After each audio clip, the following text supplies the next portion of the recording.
Welcome to our cooking video segment today. We're preparing today Irish potato soup. This is one of the famed Irish recipes that lives forever in Ireland. So to get things started, basically, we have some diced onion, diced celery, and nice diced russet potatoes. Okay, so the first important ingredient is to sweat the two vegetables together. So I'll take a little bit of oil over here at the stove and just put a little splash of oil into the pot and let it get a little bit warmed up. Now the key to sweating is basically not to brown. The idea of sweating is just to keep the natural colors, have no browning effect. We're making a cream soup, so we want it very light. So I'll add my two ingredients. Okay, other parts of the recipe include nice fortified chicken stock, potatoes, fried leeks will be used as a garnish along with roasted fingerling potatoes. So I added a little bit of chicken stock to moisten the vegetables so we're not going to get any color on there. In summer of 1845, Ireland had a blight of potatoes. A couple of the reasons why were thought was one was the locomotives in the area put out a lot of exhaust and possibly could kill and create a fungus. Another thought was basically the volcanoes underneath the earth would come up and heat up the earth and start to deteriorate the potatoes.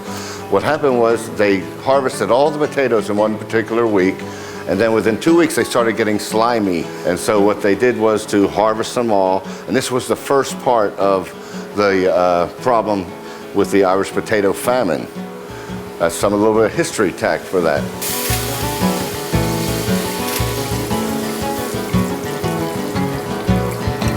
Okay, we're going to let that reduce. Now I'm going to put in the potatoes and discard the water.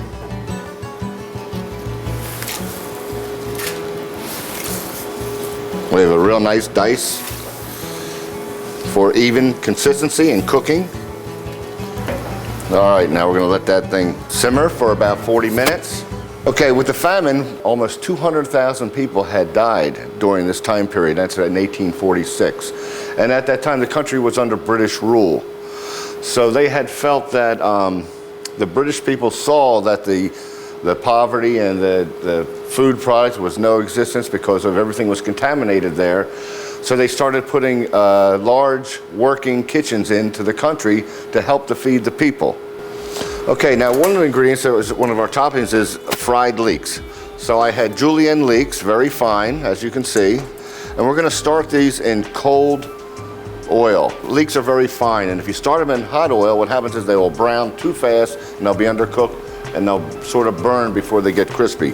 So we'll start this right here. I have the pot of oil, just basic vegetable oil, and I'm gonna put them right in there. We should come out with a very nice crispy leek for topping our dish.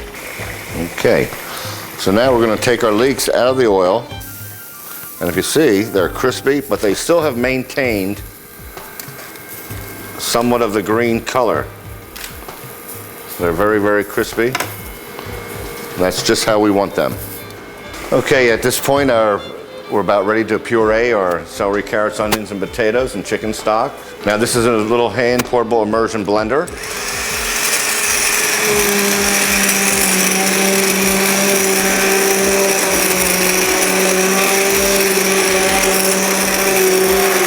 Almost blended. Okay, now that our product is basically pureed, we'll put it back on the fire to reduce. All right, now that our ingredients have all cooked together, we'll finish to smooth it out and puree our vegetables really nice. Okay, now we could add some cream in here.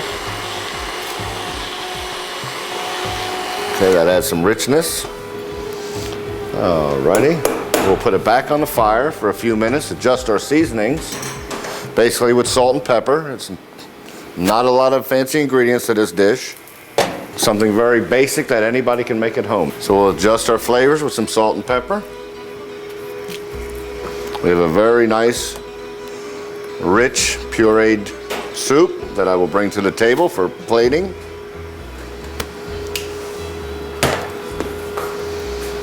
Okay, take a look at that. Look at the consistency. Very nice and rich. Wonderful aromas. Okay, we're going to ladle our soup into the bowl.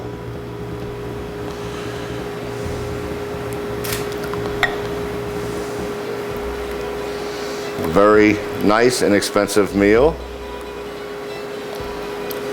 Okay, one more ladle should top it off. We'll return our soup back.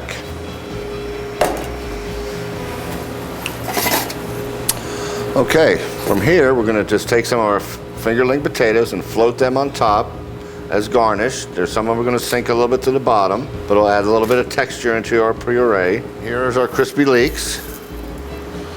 Right there. Here's our finished product.